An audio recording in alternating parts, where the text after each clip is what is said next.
Hi, in this tutorial I'm gonna teach you how to add the pages within a pages. Actually it's a menu and sub menu mechanism. So how to do this on Squarespace? Let's come to the computer screen, and here is the dashboard of my Squarespace website, and I'm gonna put this menu in this website. So I have to go to there.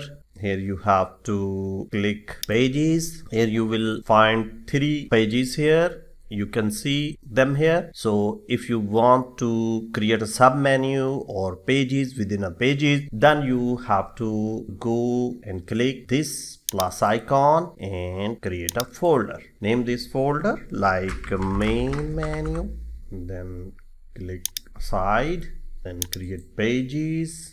You can add blank pages, or you can put these pages here in delete menu. Click and drag them to this space.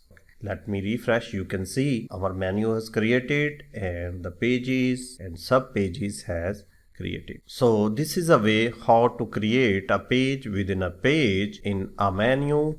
Thank you very much for watching this tutorial. Keep watching the next one.